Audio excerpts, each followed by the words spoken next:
Hello and welcome to the news on NTA International. I am Chinenye Moye. First, let's bring you the headlines. The Independent National Electoral Commission, INEC, declares Professor Charles Chukwuma Soludo winner of the governorship election in Anambra State.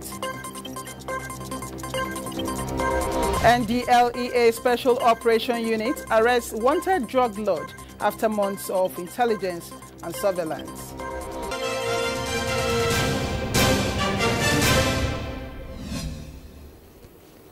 Many thanks for joining us. The Independent National Electoral Commission, INEC, has declared Professor Chukwuma Charles Soludo of the All Progressives Grand Alliance, APGA, winner of the Anambra State governorship election, having polled a total number of 422,664 votes. The announcement followed the collation of results from the 21 local government areas of the state, marking the conclusion of the election that drew significant attention from across Nigeria. Joy Ilebu reports. Soludo Charles Chukwuma of the APGA, having satisfied the requirement of the law and scored the highest number of votes in this election, is hereby declared the winner and returned elected.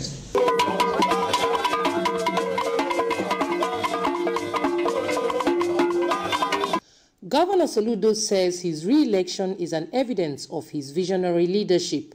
This election and this victory is not just victory, it is history made. The mood in Awka, the Anambra State capital, is decidedly forward-looking.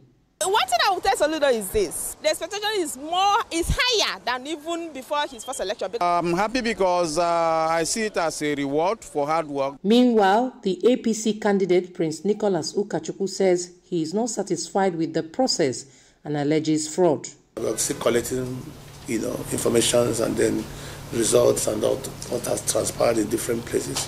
And I do cause we're going to make categorical statement about the election. The next tenor of the incumbent governor will speak if he will match action with his promises. In Awka, Joy Ilebu, NTA News. President Bola Tinubu has congratulated Professor Chukwuma Charles Soludo on his re-election as the governor of Anambra State.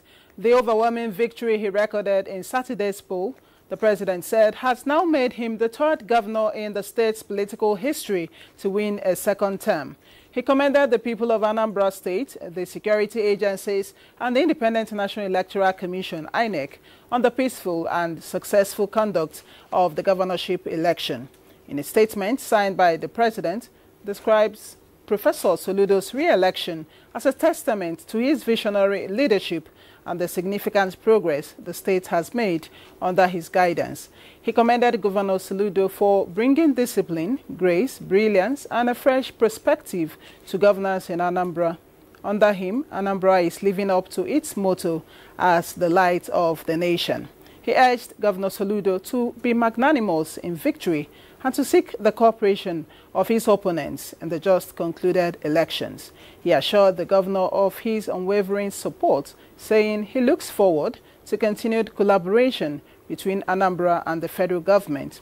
The victory of the opposition All Grand Progressives Alliance in the election again demonstrates the vitality of the political system and the fact that victory for any progressive and hard-working leader can hardly be encumbered or denied.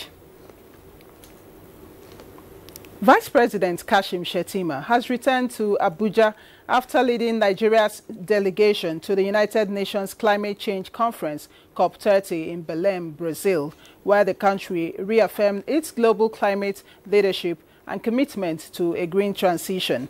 In a statement by the Senior Special Assistant to the President on Media and Communications, Office of the Vice President, Stanley Nkwocha, said the Vice President joined other world leaders, development partners and business executives at the Leaders Climate Summit hosted by the President of Brazil, Luiz Inácio Lula da Silva.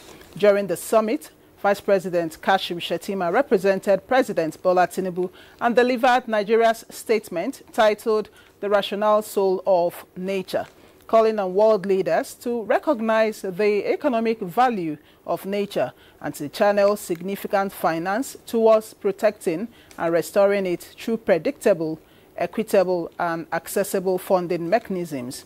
He further emphasized that Nigeria's renewed climate agenda represents not just an aspiration, but a solemn national commitment to preserve the planet for future generations.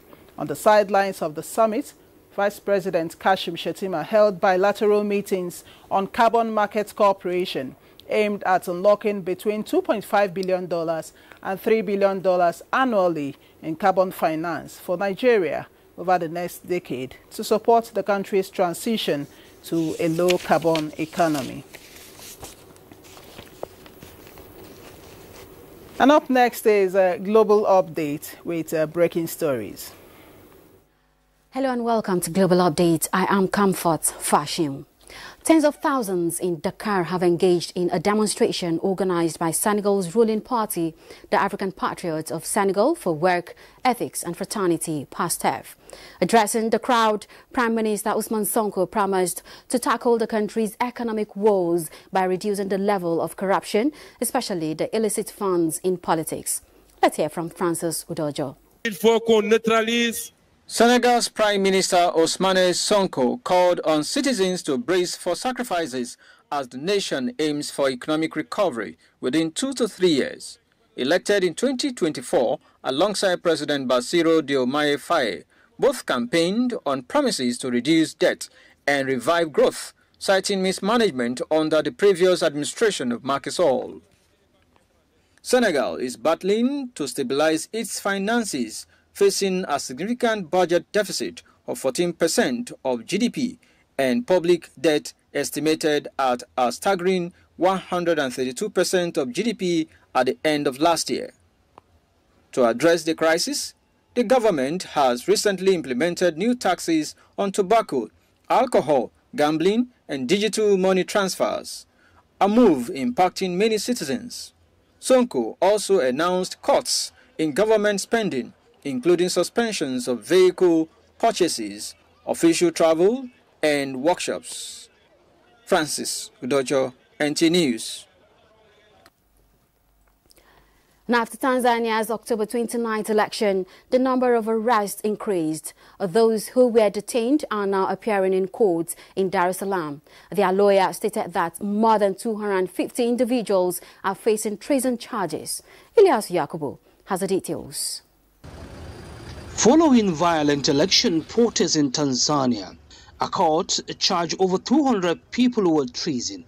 All of these ladies and gentlemen, numbering more than 250 in total, were arraigned in 3 separate cases before the resident magistrate court of Rasamat Kisutu, and they're all charged with 2 sets of offenses. Number 1, the first set of offense is conspiracy to commit treason. President Hassan won with 98% of the vote. Protests erupted on election day with unconfirmed reports of possible thousands killed amidst a 6-day internet shutdown. And to make matters worse, since the internet blackout significantly limited the dissemination of verified information, charged individuals face accusations of obstructing the election and damaging government property. A lawyer reported detainees were beaten and denied medical care. Opposition sources claimed that at least 800 were killed, a figure backed by some diplomatic sources, though the government has not released any official casualty figures. Ilyasu Aliakubu, NTA News. With Typhoon Fongguan bearing down on the Philippines, authorities have evacuated nearly 1 million residents as floodwater surge. Dramatic video released by the Philippine Coast Guard shows the rescue of residents from Jomalik Island.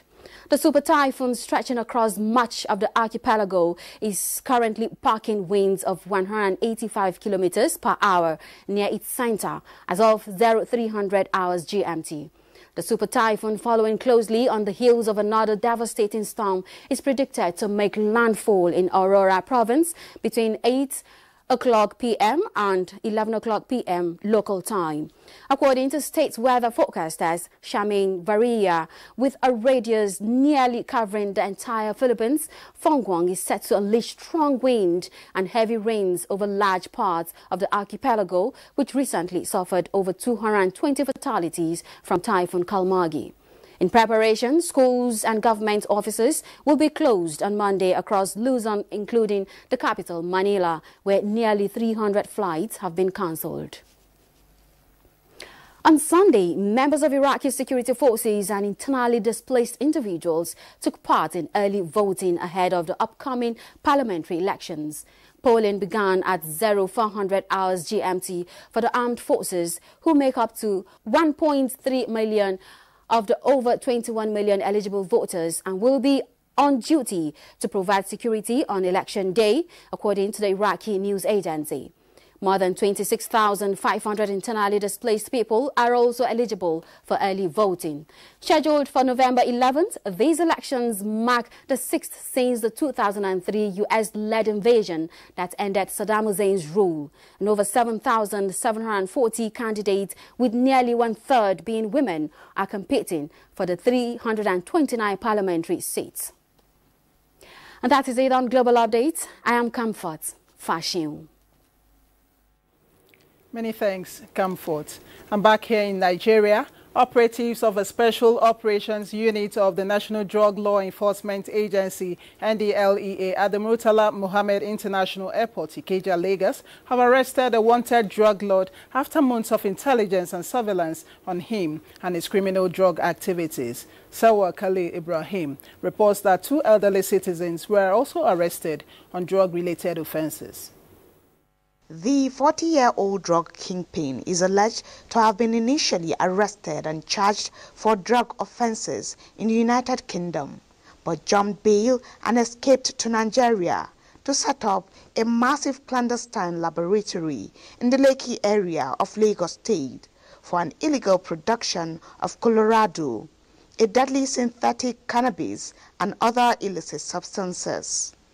He, however, ran out of luck when he walked into the waiting hands of NDLEA operatives at the Lagos airport while attempting to board his flight to Saudi Arabia for the Lesser Hajj. He was arrested alongside his partner and a suspect. In Niger State, NDLEA operatives intercepted another suspect in a Volvo truck along Kainji-Wawa Road while conveying 87,000 pills of tramadol and 72 kilograms of skunk, a strain of cannabis. Meanwhile, a 73-year-old grandpa was arrested in a cannabis plantation in Isako East local government area of Edo State, where 1,459.75 kilograms skunk was destroyed and 5.6 kilograms of same substance evacuated. Similarly, a 70-year-old grandma was snapped in Yanagua, Bayelsa State, with 5 kilograms skunk. The NDLEA describes the dismantling of the clandestine laboratory as the first in the series of its operational strikes against merchants of death who prey on the weak in the society. In Abuja, Salwa Khalil Ibrahim, NTA News. You're watching the news on NTA International. We'll take a break here. There'll be more reports when we return. Do stay.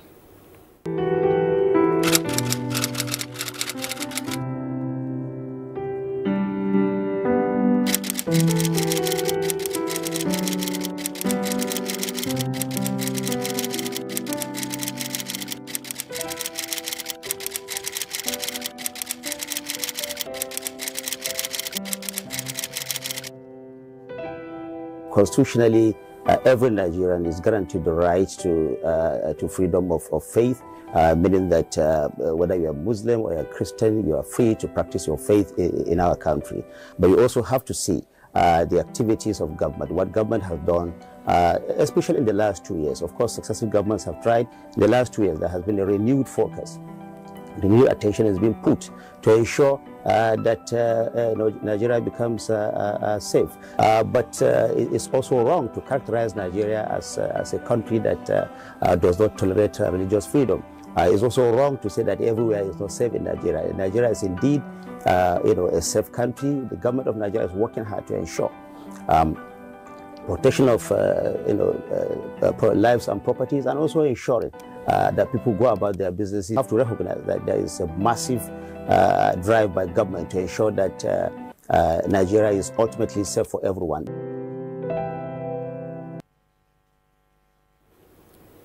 Many thanks for staying on. Africa stands at a decisive junction and must confront threats to security and stability head-on. Coordinator, National Center for Counter-Terrorism, Major General Adamu Garba Laka, stated this during a high-level engagement with the African Union.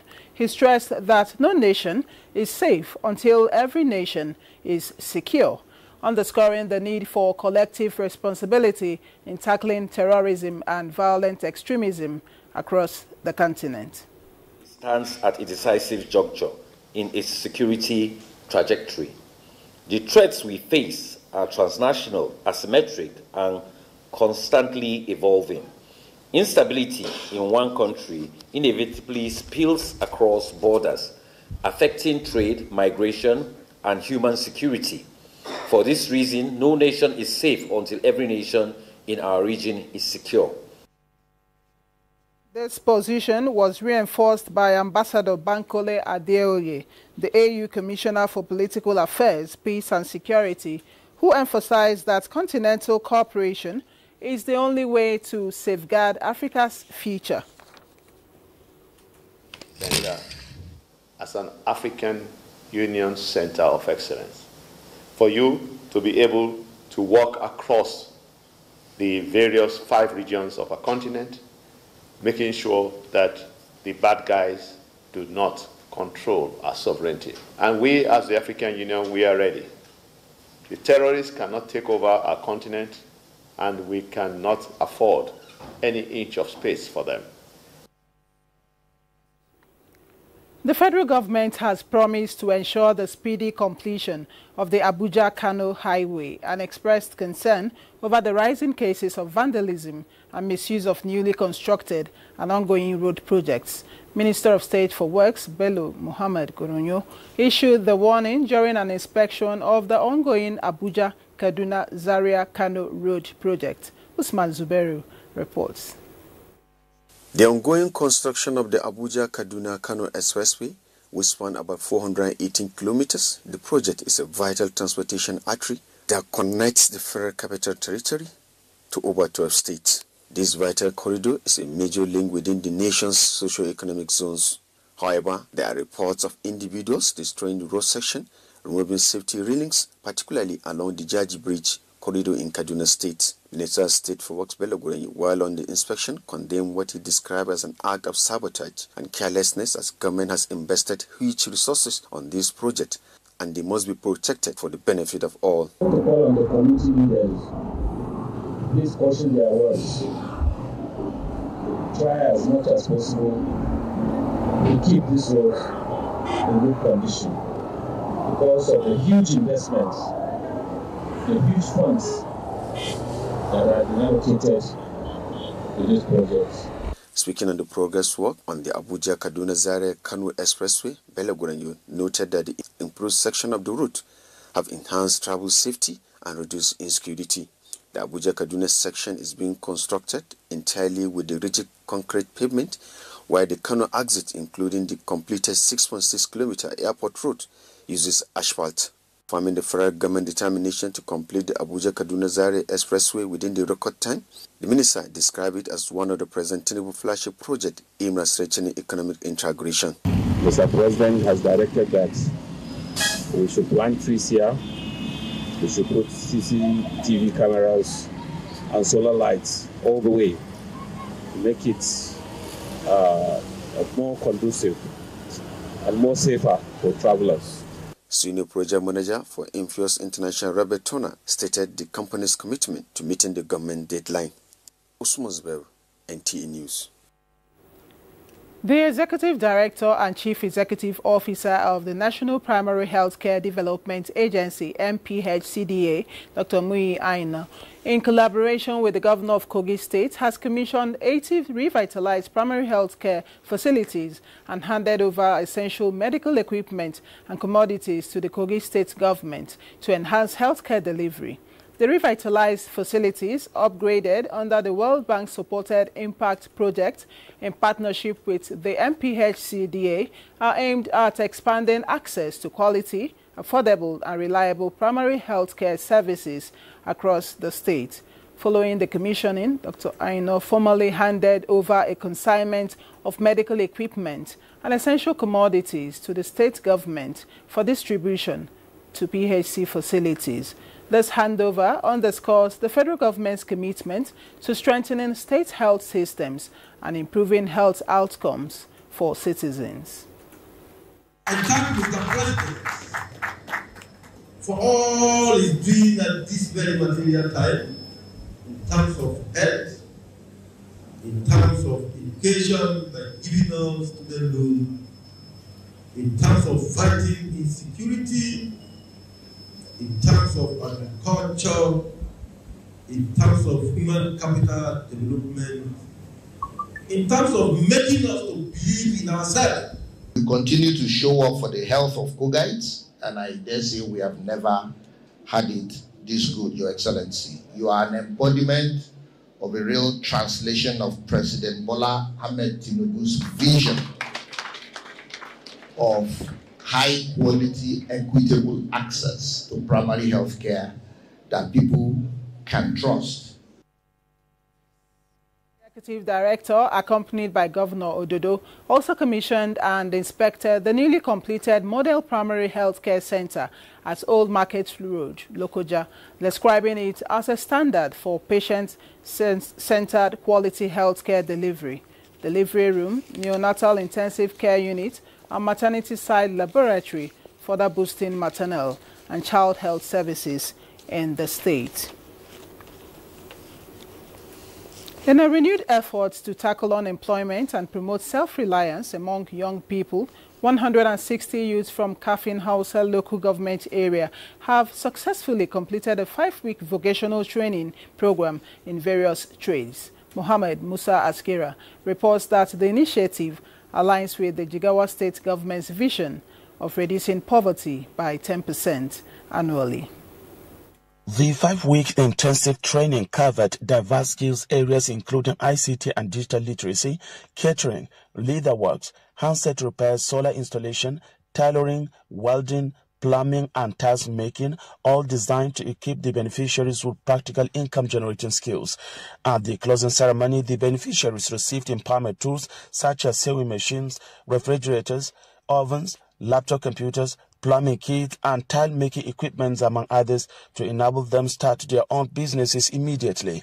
Governor Umar Namadi reiterated that the program is in line with his administration's strategic policy of reducing poverty by 10% annually through practical empowerment and sustainable economic opportunities. This is something that is part and parcel of our administration agenda, and we continue to expand this from time to time to ensure that all the youth in Jigawa State have something to depend on. There is equipment here that I have never seen before, but it is here today. We thank you, Your Excellency. While in Kafin Hausa, Governor Umar Namadi took his time to inspect the ongoing construction of Tsangaya Mega School and Government Day Science and Technical College, designed to expand access to education and avail Al-Majri the opportunity for combined education. Experts said, with the skills and startup tools now in their hands, the newly trained youths of Kafin Hausa are set to contribute to the local economy, a step that underscores Jigawa State's growing commitments to inclusive government and youth development. From Duty, Muhammad Musa Askira, NTA News.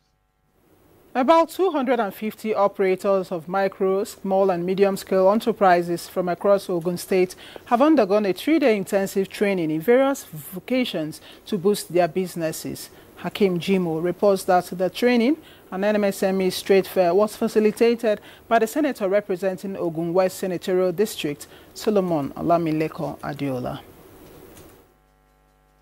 With the theme, MSME as a catalyst for economic growth, participants drawn from across Ogun State were taken through 3 days intensive training on how best to produce, package, rebrand, and distribute their products, as well as the processes involved in business registration.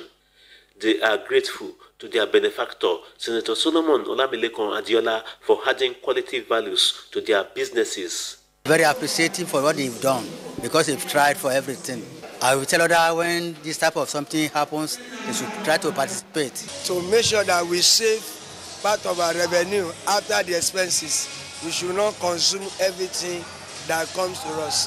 What I'm taking home from this lesson is that I should think big, and then I should start small, and then I will gain more. Senator Solomon Adiola, who was represented, acknowledges that the gesture is a way of giving back to the society and challenged the beneficiaries to utilize the lessons acquired at the training. Whatever they have learned, they should not forget about it. They should get home, try, sit down on their own, and then examine, rethink again about what they have learned so far.